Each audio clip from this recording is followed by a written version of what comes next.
if you're someone who struggles with their body image, I want to have a heart-to-heart conversation with you today because it's something that I have personally struggled with for many years, okay?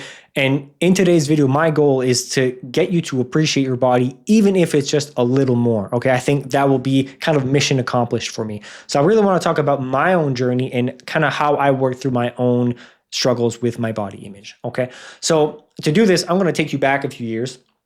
So 12 years ago, I started working out, right? So I started working out 12 years ago. And the reason I started working out, funny enough, is because my twin brother started working out. So I'm a fraternal twin.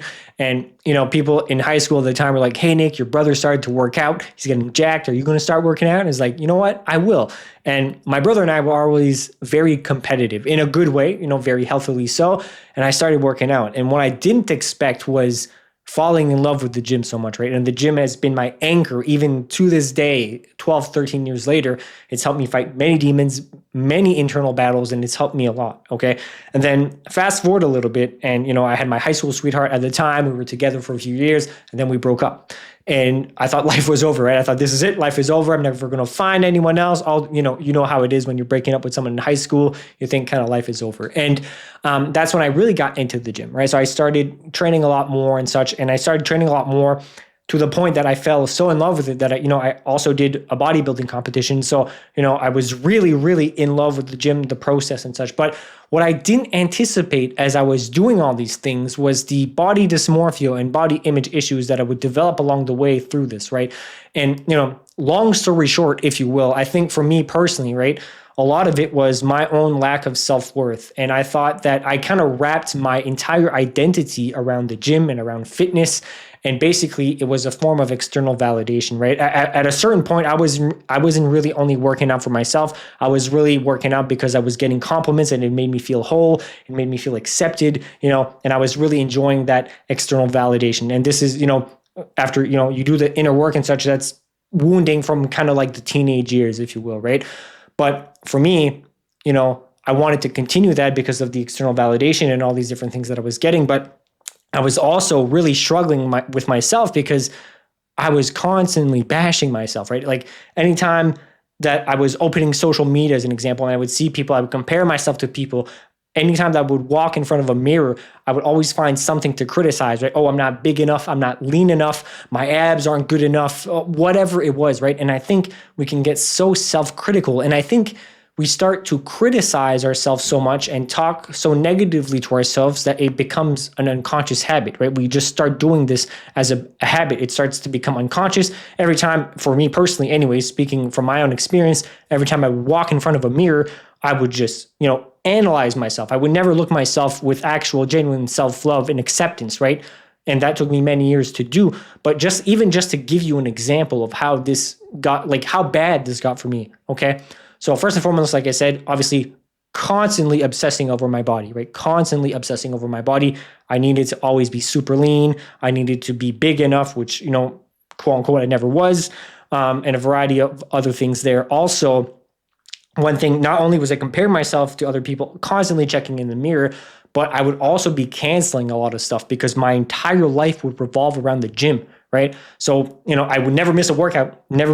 So if friends would invite me to do something and it was at the time of the gym, because I used to gym like at night, right? So kind of after work, nope, can't do it, right? Can't miss my workouts. If, as an example, people would invite me out to a restaurant, oftentimes I would say no, right? I would say no because it's a cheat meal. It's going to impact how I look, my abs, all these different things. So I would cancel out on a lot of things.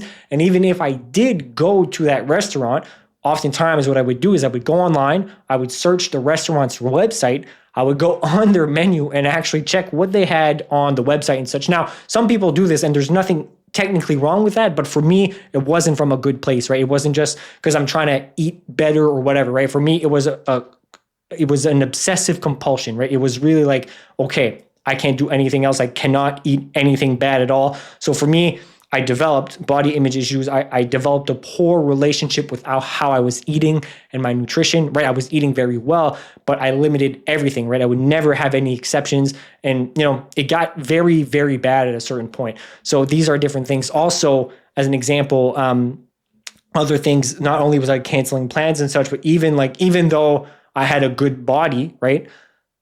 I would even not go to the beach sometimes. So like, and that's where people like to show off typically their bodies. But if I would have a cheat meal or something, I would look at myself and think I was too fat or not lean enough, right? So I wouldn't go to the beach because I'd be ashamed of putting or taking my shirt off. Okay.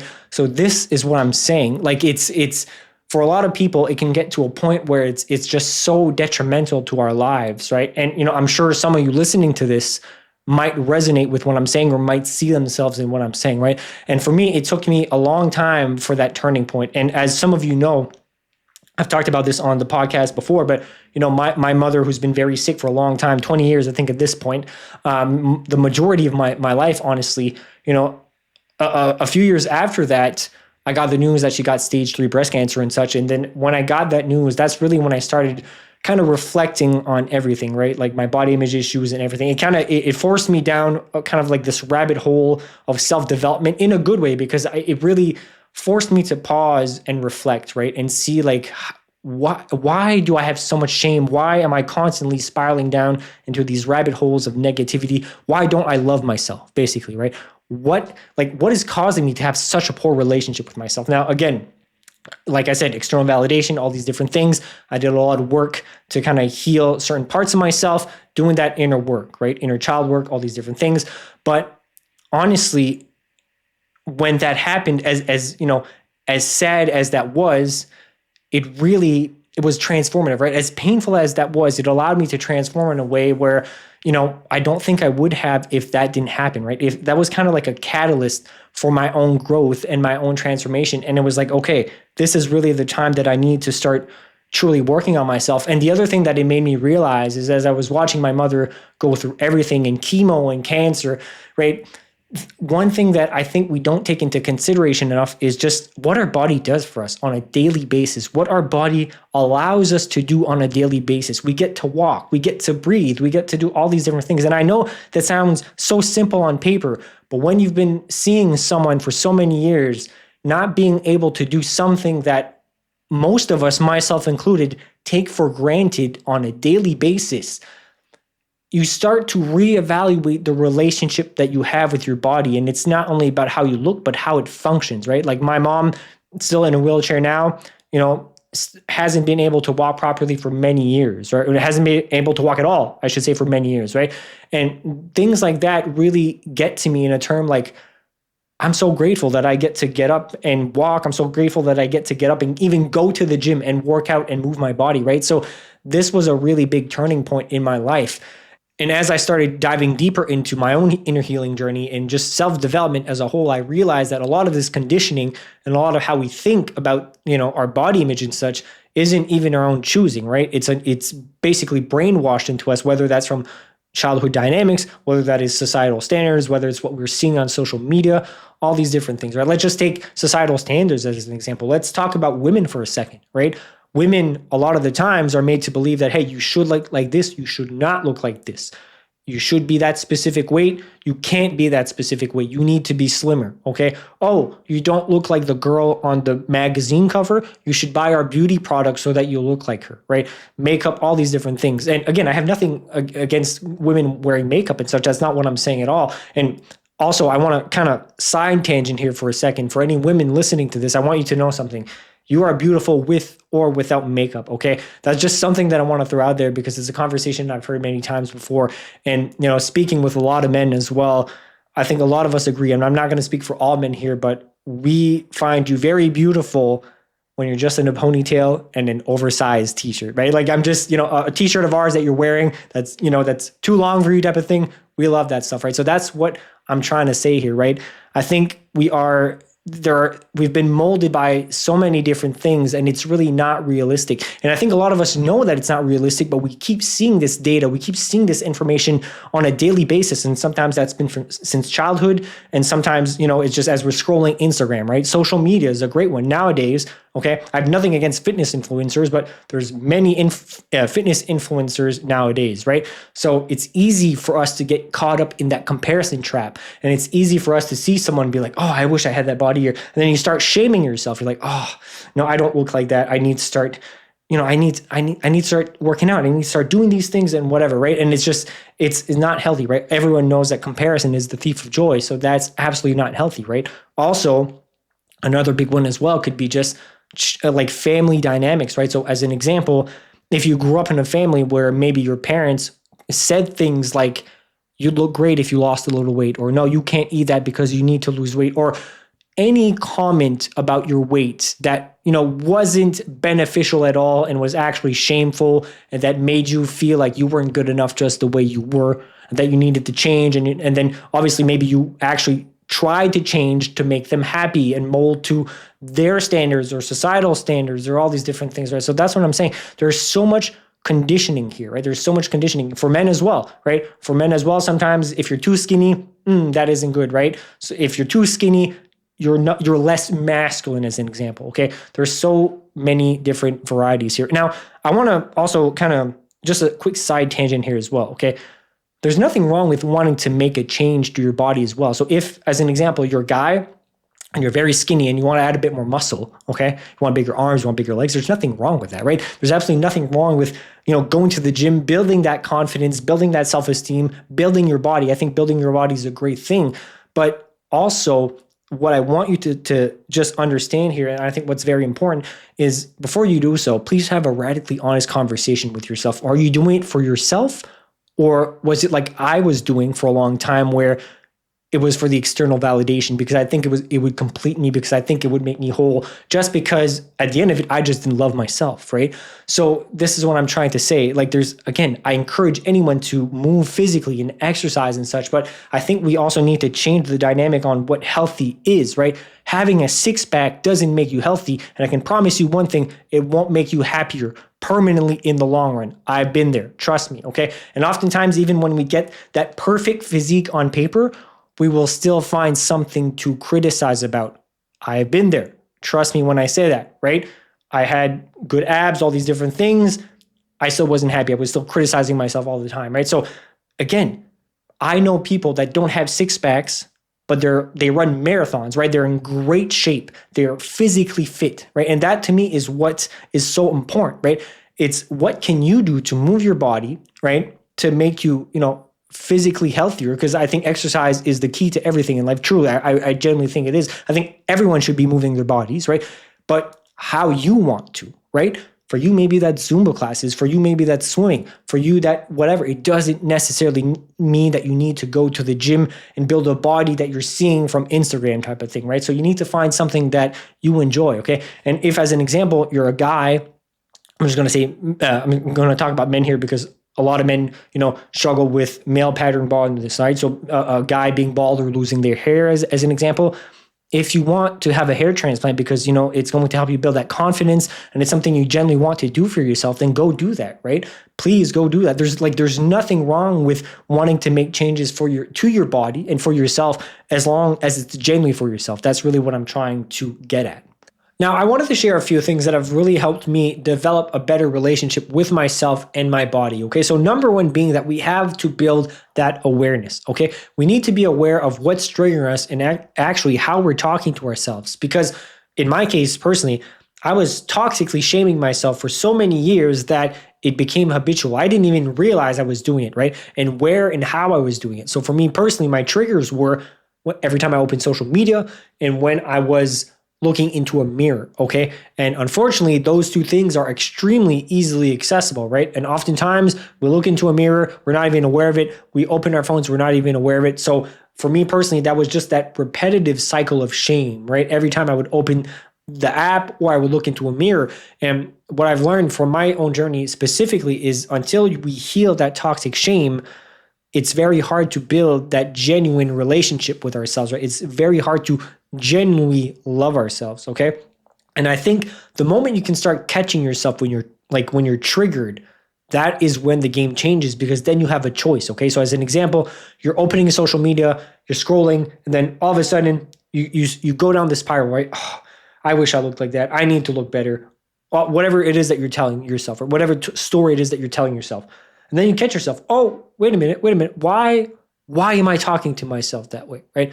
I don't need to be talking to myself this way. That's not even true. Most of these people don't even look like this in real life, right? A lot of it is edited, photoshopped. Sometimes lighting is a specific angle. Maybe they're taking a photo in a specific angle under a specific lighting after a good gym workout pump, right? So most of the people that are posting these things they don't even look like that in real life. So who am I comparing myself to here, right? So you can start changing that dialogue, okay? But also you can keep track of how you're talking to yourself if you want to keep that in a journal and such to really understand the repetitive things that you're telling yourself, right? For me, what I noticed after I did this work and realized my triggers, again, being social media and mirrors, okay, was basically I wasn't good enough. That's really what it was, right? I am not good enough. For me, that's been a belief that has stemmed a lot in my life. And it was just a sense of I am not good enough, right? And that's why for me, it was that external validation. I thought if I had the perfect body, then I would be good enough, right? And I quickly learned, after doing this work that was not it at all, okay? So again, you need to understand really what's triggering you and how you're talking to yourself, and then you have a choice. You have a choice of how you want to respond. You have a choice of what you want to do. And also, then you can start digging into why it is that you're talking to yourself that way, okay?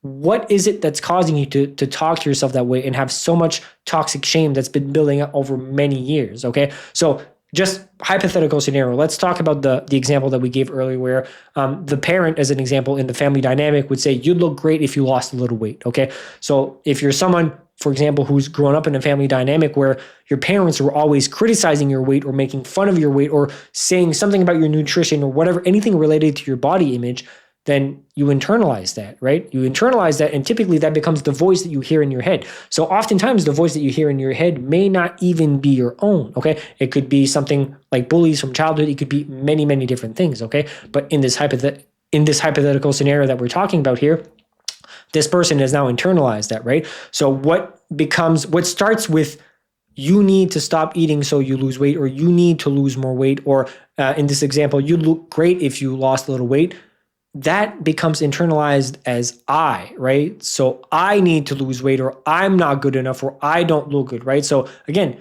their voice becomes your own. And then that voice is the voice that you carry into your adulthood and a variety of different things, right? So once you start understanding that it's not necessarily your story that you're holding on to, and you start understanding where this inner dialogue is coming from, and also that it's not grounded in fact, and it's not true, okay? That's when the game starts to change, and you can really start doing that inner work and then replacing those thoughts with actually supporting ones, right? And being like, hey, that's not true. Like, I look good. I'm happy with how I look, all these different things, right? Because you have a genuine understanding of where these thoughts are, right? You have a genuine understanding of where that story lies, and you have a genuine understanding of why you're talking to yourself a certain way. So then it becomes easier to talk to yourself more kindly and more compassionately when you have an understanding that maybe the voice inside of your head that you've been holding on to for many years wasn't actually your own. Another thing that can be very beneficial in your healing journey and healing that toxic shame and developing a relationship with your body is to do some inner child work, okay? And the thing with inner child work is that you don't typically only have one inner child, right? You've got inner children, and basically you've got an inner child at each developmental stage of life. So that could be, as an example, the inner infant, the inner toddler, the inner adolescent, or inner teenager, okay? For me personally, my belief of I'm not good enough really stemmed more around my teenage years. So a lot of the inner child work that I did was with my inner teenager, okay, to really heal that wounding and heal that toxic shame that I was carrying for a long time. Now, again, this will be very different for each individual and their own experiences, okay?